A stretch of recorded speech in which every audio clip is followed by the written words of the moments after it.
साथियों, आप सभी का वेलकम है हमारे इस चैनल अरावली एजुकेशन पर। तो फाइनली आज मेरे पास में जो आपकी कक्षा 9वीं की वार्षिक परीक्षा 2025 का जो 8 मई 2025 को आपका पेपर होने वाला है, सामाजिक विज्ञान का, सोशल साइंस का जो एसएसटी का पेपर होगा 8 मई 2025 को, वो फाइनली मेरे पास में आ चुका है। और इस वीडियो के अंदर मैं आपको ये आपके सामाजिक विज्ञान का जो 8 मई 2025 को होने वाला है पेपर, वो इस वीडियो के अंदर मैं आपको दिखाऊंगा। तो सारे प्यारे विद्यार्थी हमारे चैनल अरावली एजुकेशन पर पहली बार आए हैं तो हमारे चैनल को सब्सक्राइब करें, वीडियो को लाइक करें और नीचे एक प्यारा सा कमेंट करें। ओके, तो 8 मई 2025 को आपके सामाजिक विज्ञान का जो पेपर है वो इस तरह का रहेगा, जिसमें टोटल नंबर ऑफ प्रश्न है वो 16 पूछे जाएंगे, 6 पेजेस के ऊपर छपे हुए हैं और जो मार्क्स है मैक्सिमम वो रहेंगे आपके 100 मार्क्स। 3 घंटे 15 मिनट का ये आपका सामाजिक विज्ञान का 8 तारीख को होने वाला पेपर इस तरह का रहेगा। ये पेपर एकदम रियल पेपर है, 100% रियल पेपर है। अगर आप इसे तैयार करके जाते हो तो मैं गारंटी लेता हूं कि आपके 8 मई को जो पेपर होगा सामाजिक विज्ञान का, उसमें 100 में से 100 मार्क्स आएंगे। इसकी मैं गारंटी लेता हूं, आप इसको अच्छे से तैयार करके जाते हो तो इस वीडियो के अंदर देखते हैं हम लोग इसके सॉल्यूशन को कि आपका ये जो सामाजिक विज्ञान का पेपर है 8 मई 2025 को कैसा रहेगा। तो सॉल्यूशन भी देखेंगे और पेपर भी देखेंगे। ओके, तो करते हैं आज की सॉल्यूशन की शुरुआत। तो 8 मई के पेपर के अंदर आपके भाग अ यानी कि सेक्शन ए रहेगा, जो कि वस्तुनिष्ठ ऑब्जेक्टिव टाइप का एमसीक्यूज बेस्ड रहेगा। और इसमें आपका पहला प्रश्न है, प्रश्न नंबर 5, इनमें से कौन सी मद स्थायी पूंजी में सम्मिलित नहीं है। 4 ऑप्शन है आपके पास में, भूमि, श्रम, कच्चा माल, भवन। तो इसमें से जो राइट आंसर है वो है आपका ऑप्शन श यानी कि कच्चा माल। नेक्स्ट बढ़ते हैं अगले प्रश्न की तरफ। अगला प्रश्न है आपका प्रश्न नंबर 2। प्रश्न नंबर 2 है, नगरीय क्षेत्र में अधिकतम बेरोजगारी का प्रकार पाया जाता है। 4 ऑप्शन है, मौसमी बेरोजगारी, प्रच्छन्न बेरोजगारी, शिक्षित बेरोजगारी या उपयुक्त सभी। तो सेकंड के अंदर जो राइट आंसर है वो है आपका ऑप्शन श यानी कि शिक्षित बेरोजगारी ज्यादा पाई जाती है। नेक्स्ट है आपका प्रश्न नंबर 3। प्रश्न नंबर 3 है इस प्रकार रहेगा कि अंत्योदय अन्न योजना के अंतर्गत लक्षित समूह को कितना अनाज दिया जाता है। तो यहाँ पे 4 ऑप्शन है, 20 किलो, 25 किलो, 30 किलो या 35 किलो। तो इसके अंदर 3 के जो राइट आंसर है वो है आपका ऑप्शन द यानी कि 35 किलो। नेक्स्ट बढ़ते हैं अगले प्रश्न की तरफ। अगला प्रश्न है आपका प्रश्न नंबर 4। प्रश्न नंबर 4 है, ग्रीष्मावकाश में आप यदि कवरत्ती जाना चाहते हैं तो किस केंद्र शासित क्षेत्र में जाएंगे। ठीक है ना। तो यहाँ पे 4 ऑप्शन है आपके पास में, पुदुचेरी, लक्षद्वीप, अंडमान निकोबार या दमन। तो यहाँ इसका राइट आंसर रहेगा वो है आपका लक्षद्वीप यानी कि लक्षद्वीप जाएंगे तो आप कवरत्ती जाएंगे। नेक्स्ट है आपका प्रश्न नंबर 5। प्रश्न नंबर 5 है, निम्न में से कौन सी भारत में शीत ऋतु की विशेषता है।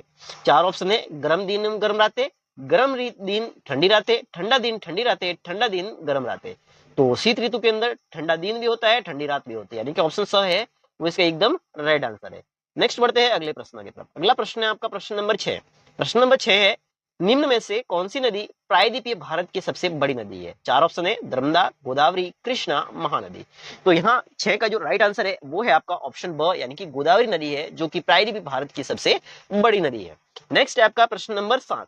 प्रश्न नंबर 7 है, लोगों के लिए, लोगों के द्वारा यह कथन किसका है। तो 4 ऑप्शन है, महात्मा गांधी, जवाहरलाल नेहरू, विनोबा भावे, अब्राहम लिंकन। तो यहाँ इसका राइट आंसर रहेगा ऑप्शन द यानी कि अब्राहम लिंकन। नेक्स्ट बढ़ते हैं अगले प्रश्न की तरफ। अगला प्रश्न है प्रश्न नंबर 8। प्रश्न नंबर 8 है, निम्न में से मीठे पानी की झील नहीं है। ठीक है ना, मीठे पानी की झील जो नहीं है वो कौन सी है। डल झील, नैनीताल, लोकताल, सांबर। ये सांबर हमारे जयपुर में है, जो कि किसकी है, खारे पानी की झील है, नमक बनाया जाता है। नेक्स्ट आपका प्रश्न नंबर 9। प्रश्न नंबर 9 है, इसमें से संसद का अंग नहीं है। तो संसद में कौन आता है, आपकी लोकसभा आती है, राज्यसभा आती है, राष्ट्रपति भी आता है, लेकिन विधानसभा है वो नहीं आती है। ओके, नेक्स्ट बढ़ते हैं अगले प्रश्न की तरफ। अगला प्रश्न है आपका प्रश्न नंबर 10। प्रश्न नंबर 10 है, भारतीय संविधान की मूल प्रस्तावना में निम्नलिखित में से कौन सा शब्द शामिल नहीं था। 4 ऑप्शन है, संपूर्ण प्रभुत्व संपन्न, समाजवादी, लोकतंत्रात्मक, गणराज्य। तो यहाँ 10 का जो राइट आंसर रहेगा वो है आपका ऑप्शन ब यानी कि समाजवादी। ओके, नेक्स्ट बढ़ते हैं अगले प्रश्न की तरफ। अगला प्रश्न है आपका प्रश्न नंबर 11। 1917 की रूसी क्रांति के दौरान रूस का राजा कौन था। यहाँ पे 4 ऑप्शन है, व्लादिमीर लेनिन, जार निकोलस द्वितीय, स्टालिन या लुइस 16वां। तो यहाँ पे इसका जो राइट आंसर है वो है आपका जार यानी कि जार निकोलस द्वितीय। नेक्स्ट आपका प्रश्न नंबर 12। प्रश्न नंबर 12 है, इनमें से कौन सी हिमालय की सबसे ऊंची चोटी है। कंचनजंगा, मकालू, माउंट एवरेस्ट, अनाईबोरी। तो यहाँ इसका राइट आंसर रहेगा वो है आपका ऑप्शन बी यानी कि माउंट एवरेस्ट। नेक्स्ट बढ़ते हैं अगले प्रश्न की तरफ। इस तरह से आपका जो फर्स्ट प्रश्न था उसके अंदर एमसीक्यूज है 1 से लेकर के 12 तक रहेंगे, सारे के सारे 1 नंबर के हैं, तो आप इसको अच्छे से तैयार करके जाए ताकि आपके 12 में से 12 नंबर पूरे आए। ओके, नेक्स्ट है आपका प्रश्न नंबर 2। प्रश्न नंबर 2 है फिल इन द ब्लैंक्स वाला। देखते हैं इसमें आ जाएगा आपका जामुन के बीज का बना पाउडर रोग में सहायता करता है, तो वो कौन सा है आपका मधुमेह। ठीक है ना, यहाँ आपको भरना है मधुमेह। ओके, नेक्स्ट है प्रश्न नंबर 2। प्रश्न नंबर 2 है कर्क वृत्त के उत्तर में स्थित भाग कटिबंधीय है, तो कैसा है वो उष्ण कटिबंधीय है। ठीक है, तो यहाँ भरना है आपको उष्ण। नेक्स्ट आपका प्रश्न नंबर 3। प्रश्न नंबर 3 है धुआंधार प्रपात नदी पर है, तो वो कौन सी नदी पर है, नर्मदा नदी लिखा हुआ है पीछे, आपको सिर्फ लिखना है नर्मदा। ओके, नेक्स्ट प्रश्न नंबर 5, प्रश्न नंबर 4, विश्व का सबसे बड़ा डेल्टा है, तो वो कौन सा है, वो गंगा ब्रह्मपुत्र का डेल्टा है, जिसको बोलते हैं Sundarban delta. Sundarban delta, Sundarban delta विश्व का सबसे बड़ा डेल्टा है। ओके, नेक्स्ट है प्रश्न नंबर 5। प्रश्न नंबर 5 है अधिकतर आम नागरिकों के लिए लोकतंत्र का मतलब ही है। ठीक है ना, क्या है, लोगों द्वारा शासन। तो यहां भरना है आपका लोगों द्वारा शासन, अधिकतर लोगों का यही मतलब है। नेक्स्ट आपका प्रश्न नंबर 6। प्रश्न नंबर 6 है क्षेत्र में अन्य क्षेत्रों के विकास में मदद पहुंचाता है, तो वो कौन सा है, तृतीयक क्षेत्र। जो तृतीयक क्षेत्र है वो अन्य क्षेत्रों के विकास में मदद पहुंचाता है। नेक्स्ट आपका सेक्शन बी रहेगा, जिसमें प्रश्न नंबर 3 है जो कि अति लघुतरात्मक वेरी शॉर्ट आंसर टाइप है, आपकी 20 शब्द की उत्तर सीमा रहेगी। नेक्स्ट है अगले प्रश्न नंबर 3 का फर्स्ट। प्रश्न नंबर 3 का फर्स्ट है पालनपुर गांव में गैर कृषि कार्य क्रियाएं कौन कौन सी है, उसके बारे में लिखना है। उसके बाद में प्रश्न नंबर 2 प्रायद्वीपीय क्षेत्र की नदियों की 2 विशेषताएं। ठीक है ना, तो क्या कौन कौन सी है, तो इसके अंदर आपकी एक विशेषता ये है कि इसमें विसर्पण का अभाव होता है। ठीक है ना, विसर्पण का अभाव होता है। ठीक है ना, यानी कि ये मार्ग, इनका जो रास्ता होता है वो फिक्स होता है, अपने रास्ते नहीं बदलते हैं। दूसरा है इसी के अंदर दूसरा है डेल्टा और मुहाने का निर्माण करती है। क्या करती है, डेल्टा या फिर मुहाने का निर्माण करती है। नेक्स्ट है आपका प्रश्न नंबर 3। प्रश्न नंबर 3 है भारत की मानक यमुनोत्तर किसे माना गया है। ठीक है ना, जो कि 82.5 डिग्री। ठीक है ना, 82.5 डिग्री है, जो पश्चिमी पूर्वी देशांतर है, उसी को हम लोग बोलते हैं मानक यमुनोत्तर। ठीक है ना, नेक्स्ट है आपका प्रश्न नंबर 4। प्रश्न नंबर 4 है अरब सागरीय मानसून से सर्वाधिक वर्षा किस भाग में होती है, तो वो कौन से घास साइड में होती है, तो वो होती है आपके पश्चिमी घाट में। ठीक है ना, पश्चिमी घाट में सर्वाधिक वर्षा कहां होती है, अरब सागर से पश्चिमी घाट में। उसके बाद में लास्ट नेक्स्ट आपका प्रश्न नंबर 5 कोरियालिस बल किसे कहा जाता है। ठीक है ना, तो यहाँ पे इसको लिखना है आपको कि पृथ्वी के घूर्णन के कारण लगने वाला एक प्रत्यक्ष बल, उसको बोलते हैं कोरियोलिस बल। ठीक है ना, पृथ्वी के घूर्णन के कारण जो एक स्पष्ट या प्रत्यक्ष बल लगता है उसको हम बोलते हैं कोरियोलिस बल। नेक्स्ट आपका प्रश्न नंबर 6।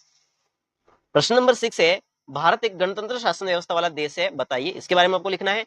प्रश्न नंबर 7 है उसमें है राजनीतिक एवं स्थायी कार्यपालिका में अंतर स्पष्ट कीजिए। प्रश्न नंबर 8 है विधायिका द्वारा बनाए गए कानूनों तथा सरकार की नीतियों को जिस संस्था द्वारा क्रियान्वित किया जाता है उसे क्या कहते हैं, तो उसको कहते हैं संसद। उसको क्या कहते हैं, उसको कहते हैं संसद।